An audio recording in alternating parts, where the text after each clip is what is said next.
The story opens in 1947, under a cold, tense night sky. A car is parked on a lonely road. This man is Andy Dufresne, a successful young banker. In the distance, muffled laughter and music float from a cabin, where Andy's wife is inside with another man. He grips the gun tightly. He's clearly unraveling, teetering between reason and an impulsive act he'll never be able to undo.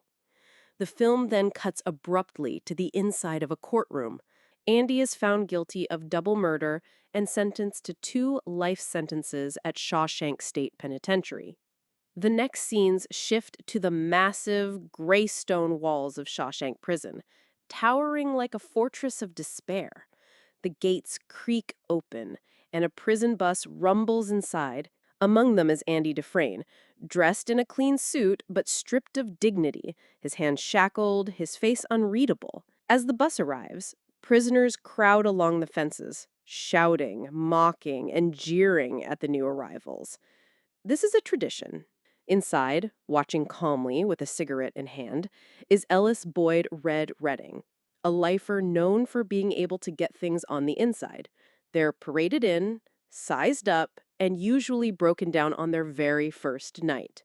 The new prisoners are herded inside for processing. Guards bark orders, strip them naked, delouse them with powder, and hand out prison uniforms. Andy, once a respected banker, now stands naked and humiliated among hardened criminals. His prison number is assigned. That night, the new inmates are locked into their cells for the first time. The sound of heavy iron doors slamming shut one after another echoes like a death knell. Inmates bang on the bars, holler, and make cruel bets on which of the new arrivals will crack first. Andy, though quiet through it all, absorbs the brutal reality of Shawshank on his very first night. Here, survival is not about innocence or guilt, but about endurance. Days turn into weeks. Andy keeps mostly to himself, walking the yard with calm composure. Red and his group discuss him often, debating whether Andy will break eventually. Red, though skeptical, finds himself curious. Andy's first months are not easy. A predatory group of inmates, known as the Sisters, led by a cruel man named Boggs Diamond, begin harassing him. They corner him in the laundry and in secluded hallways, taunting him, testing his resistance. Despite Andy's quiet refusals, the assaults continue, brutal and relentless. But even through this suffering, Andy never loses his calm. There's a quiet resilience in him, something the sisters can't quite break. One day, while working in the prison yard, Andy overhears Hadley complaining about taxes, furious that his inheritance will be swallowed by the government. Andy, despite the danger, speaks up. He tells Hadley that there's a perfectly legal way to shelter the money by gifting it to his wife. The other inmates watch in stunned silence, but instead of anger, Hadley pauses. He listens. Hadley's anger shifts into interest. Moments later, Andy is pulled away by guards, but instead of being beaten, he finds himself on the roof with Hadley and a few other guards, overseeing prisoners tar-coating the building. Here, Andy makes his first major move. He offers to file the paperwork for Hadley, ensuring the inheritance is tax-free. And all he asks for is cold beers for his fellow inmates. This moment earns Andy a place among the inmates. He's no longer just the quiet, mysterious newcomer. Red begins to admire him, but Shawshank is relentless. The sisters continue to torment Andy for years, and though he survives, the beatings leave scars.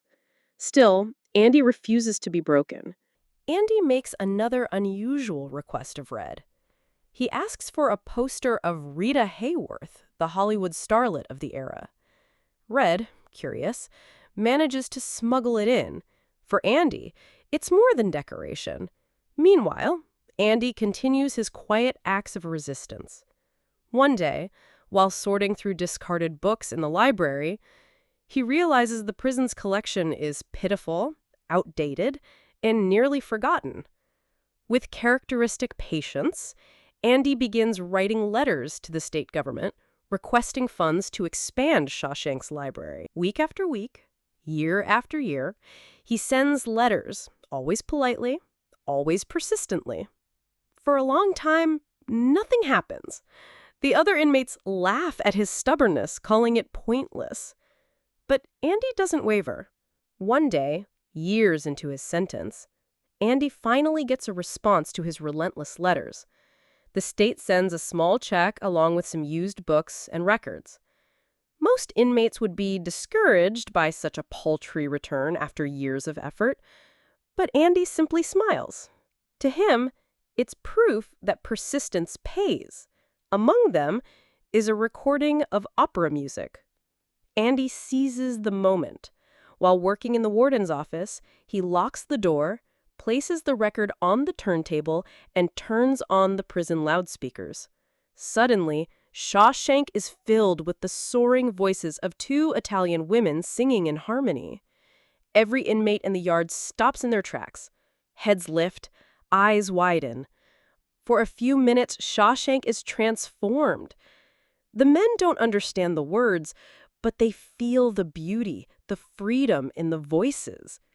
Even Red admits later that it was like a bird flying into their gray cage and reminding them of a world beyond the walls. The moment doesn't last. Guards break into the office, furious, and drag Andy off. He's thrown into solitary confinement, the hole, for 2 weeks. But when he returns, gaunt yet calm, he tells Red and the others that it was the easiest time he ever served. Why? Because he had the music in his head. The guards couldn't take that away from him. From then on, Andy becomes something more than just another inmate. He becomes a symbol of hope, a reminder that even in Shawshank, the human spirit can endure. Years pass, and Andy's library grows into the finest prison library in New England. Inmates come to him for help with their education, writing letters, and even preparing for life outside. Andy helps dozens of men earn their GEDs, quietly changing lives within the very walls meant to destroy them. During these years, the warden, Samuel Norton, takes notice of Andy's talents. Norton, a stern and deeply hypocritical man who hides corruption behind Bible verses, enlists Andy to handle his personal finances. Under the guise of running prison industries and using inmate labor, Norton exploits the system, funneling profits into his own pocket. Andy becomes his right-hand man, laundering the money through various accounts under a fake identity he carefully builds over time.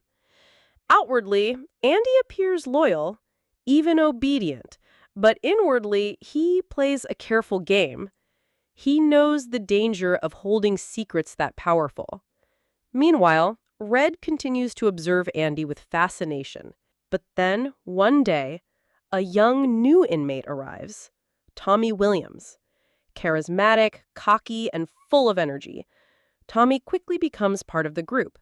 He respects Andy and Red, and over time, he shares his story. One night, in a casual conversation, Tommy reveals something shocking. While serving time in another prison, his old cellmate bragged about committing a double murder that matches the exact details of Andy's case. For Andy, this revelation is earth-shattering. Here is the proof he's been waiting for all these years, the chance to clear his name and regain his freedom. Excitement and hope surge through him like never before. He takes the information to Warden Norton, believing the truth will set him free. But Norton, who relies on Andy to keep his corrupt empire alive, has no intention of letting him go. The warden coldly dismisses Andy's plea, refusing to believe the story. When Andy pushes harder, Norton threatens him, reminding him that Shawshank is his world now. Not long after, tragedy strikes. Tommy, eager to testify on Andy's behalf, is lured outside under the guise of an opportunity. Captain Hadley shoots him in cold blood, ending his life instantly. The message is clear. Norton will kill anyone who threatens his control, And Andy will never see freedom through legal means. For the first time, Andy's calm composure cracks. Red watches him closely, noticing how Andy grows more distant, more thoughtful, almost as if he's retreating into himself. He speaks again of the Pacific, of a place in Mexico called Zihuatanejo, where he dreams of living free, warns him that such dreams are dangerous inside Shawshank. But Andy smiles faintly, telling Red that hope is what keeps him alive. And then Andy makes a strange request of Red. He asks for a length of rope. The request unsettles Red deeply. That night, Andy sits quietly in his cell. The day after Andy's unusual request for a rope, a strange tension hangs in the prison. Red is deeply unsettled, fearing the worst. In his decades at Shawshank, he's seen countless men lose hope. As the morning light spills into the prison yard, the routine continues. The men gather for roll call, but something is off. Andy Dufresne does not step out of his cell. Captain Hadley storms down the row. He bangs on Andy's bars, demanding he come forward, but there's no reply. The warden, Samuel Norton, arrives, his flushed with annoyance. Norton's eyes flick toward the wall, where the giant poster of Raquel Welch now hangs in place of the older ones. He snatches a rock from Andy's desk. With sudden rage, he hurls it at the poster. Instead of bouncing back, the rock vanishes with a hollow thud. Behind it is a tunnel, a narrow, perfectly carved passage leading deep into darkness. Andy Dufresne has escaped from Shawshank. The scene shifts as Red's voice narrates the astonishing story. For nearly 2 decades, Andy had been digging this tunnel, stone by stone, using nothing more than the small rock hammer Red once smuggled in for him. Each night, Andy carried the chipped rock fragments out to the yard in his pockets and scattered them carefully, unnoticed by anyone. On the night of his disappearance, Andy put his plan into action. After lights out, he climbed into the tunnel hidden behind the poster and began crawling through the narrow passage.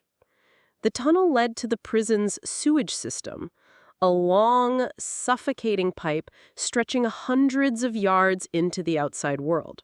Yet he pushed forward, 5 football fields worth of crawling through darkness just to reach freedom. Finally, after an agonizing crawl, Andy bursts out the other side of the pipe into a ditch outside the prison walls. Rain pours down heavily that night, soaking the earth, the sound of thunder masking his escape. Then lifts his arms toward the storm. Lightning flashes across the sky as Andy stands shirtless in the pouring rain. Back inside the prison, chaos erupts the next morning. Andy, the quiet banker, the man no one thought much of, had outsmarted them all. But Andy's plan was far from just escaping the walls of Shawshank. He had spent years meticulously setting up a second life on the outside. Using his knowledge of finance, he created a fake identity under the name Randall Stevens. Meanwhile, back at Shawshank, a package arrives in the office of the local newspaper. Inside is a thick envelope stuffed with documents, ledgers, and proof of Norton's eruption. Every detail of his operation is exposed. When the story breaks, law enforcement descends upon Shawshank. The guards are arrested, charges are brought, and the prison is thrown into turmoil. And Warden Norton, cornered and disgraced, locks himself in his office. Surrounded by his ill-gotten wealth and realizing his downfall is inevitable, Norton pulls a revolver from his desk drawer. As police pound on his door, he places the barrel under his chin and pulls the trigger. The once all-powerful warden ends his life rather than face the consequences Andy left in his wake. Through it all, Red narrates with a mix of awe and disbelief. He told Red that if he ever got out, he should go to a field near Buxton, Maine, where a large oak tree stands at the end of a stone wall. There, buried beneath a volcanic rock, Andy said, would be something for him. Time passes, and Red faces his final parole hearing. He's older now, his hair fully gray, but this time, instead of begging for release like he did years before, he speaks from his heart. He admits that the young man who once committed his crime is gone, replaced by someone else entirely. He tells the board he no longer cares whether they approve him or not, because the truth is, prison has broken him in ways they can never understand. And this time, his words set him free. After 40 decades inside Shawshank, Red finally walks out the gates. The world outside feels enormous, terrifying, and unfamiliar. Just like Brooks before him, Red struggles to adapt. He finds work back in groceries, lives in the same halfway house where Brooks once stayed, and battles the same loneliness. He even thinks of Brooks's fate and how easy it would be to follow the same path. But then, Red remembers Andy's words. He remembers the promise. One day, Red breaks his parole and sets out on a journey. He travels to a hayfield near Buxton, where Andy once told him to look. There, under an old oak tree, Red finds a buried box. Inside is a letter from Andy, written with care and hope. Andy tells Red he made it out, that he's living the life he dreamed of, and that he's waiting for him in Mexico. The letter ends with a single plea. Remember, hope is a good thing, maybe the best of things, and no good thing ever dies. With tears in his eyes, Red decides to follow. He buys a ticket and heads south. And then, at last, the story delivers its payoff. On a bright, sunlit beach in Zihuatanejo, Andy works on his boat. He looks up, and in the distance, Red walks down the sand toward him. The two friends meet again, no longer prisoners, but free men.